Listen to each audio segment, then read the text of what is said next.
Luego de crear la base de conocimiento, el siguiente paso consiste en describir a los objetos de la realidad mediante objetos GeneXus. Para identificar a los objetos de la realidad, recomendamos prestar atención a los sustantivos que mencionan los usuarios.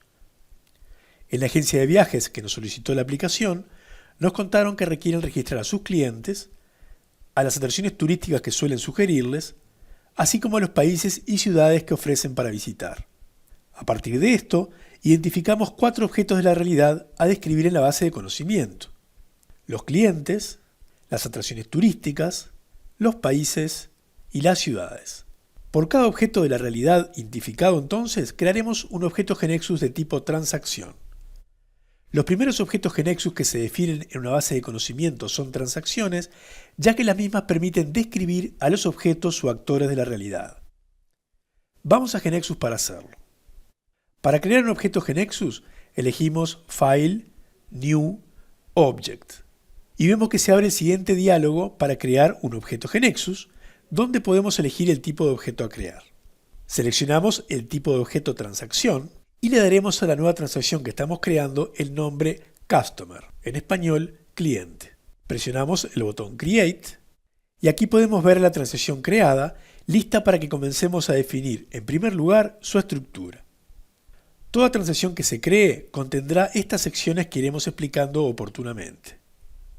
La estructura de una transacción permite definir los atributos o campos que describen al objeto de la realidad.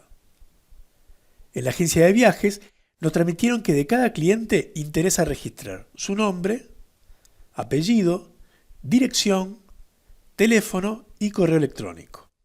De modo que estos datos que se deben registrar para cada cliente corresponden a los atributos a ser definidos para esta transacción. Comencemos a definir entonces los atributos de la transacción Customer. Veamos que se nos crea una primera línea para definir el primer atributo y observemos que hay un icono de llave asociado a esta línea. Esto se debe a que en toda transacción es requisito definir un atributo o conjunto de atributos con rol de identificador o llave. El concepto de identificador o llave tiene por objetivo permitir identificar de forma única a cada cliente que se registre o al objeto de la realidad que se trate. En otras palabras, no será posible ingresar a 2 clientes con el mismo valor de identificador. Pasemos ahora a definir el atributo llave de la transacción Customer. Dado que no nos solicitaron que almacenemos el pasaporte ni la cédula, que podrían ser datos candidatos a ser elegidos como identificadores, crearemos un atributo con el nombre Customer ID, lo cual es una abreviación de Customer Identifier, o sea, identificador de cliente. Y en breve veremos cómo hacer para que se autonumere correlativamente. Observemos que digitando la tecla punto del teclado, GeneXus nos describe el nombre de la transacción como un prefijo en el nombre del atributo. Solamente nos resta digitar a continuación del prefijo Customer la palabra ID. Pulsamos la tecla tabulador y debemos elegir el tipo de datos que este atributo va a almacenar. Si presionamos en la flecha, vemos los tipos de datos que GeneXus nos ofrece. Y vamos a dejar para este atributo el tipo de datos sugerido, es decir, numérico de 4 dígitos y sin decimales. Presionamos Enter y vamos a definir el segundo atributo. Se abre una nueva línea, nuevamente digitamos punto y completamos el nombre de atributo con name, es decir, Customer Name, o sea, nombre de cliente. Para definir el tipo de datos que almacenará el atributo Customer Name, en este caso seleccionamos el tipo de datos Character. Observemos que si pulsamos paréntesis de apertura, el largo por defecto que se nos ofrece es de 20 caracteres y lo dejaremos así.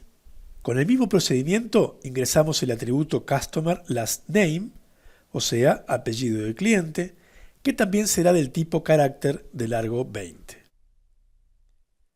Ahora definimos el atributo Customer Address, dirección del cliente, y vemos que en este caso el tipo de datos se asignó automáticamente. GeneXus se dio cuenta que queremos crear un atributo cuyo nombre coincide en parte con el de un tipo de datos existente.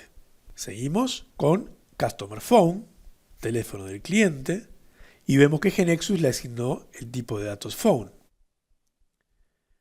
Y por último ingresamos el atributo Customer Email, que GeneXus le asigna el tipo de datos Email.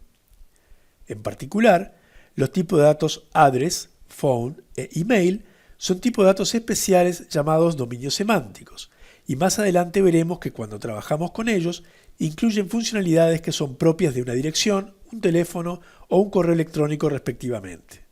Ahora grabaremos esta transacción. Observemos antes que hasta ahora se nos está mostrando un asterisco en esta solapa con el nombre de la transacción Customer. Esto significa que la transacción está siendo editada y cuando salvamos los cambios, el asterisco desaparece. Seleccionemos ahora a la sección Web Form.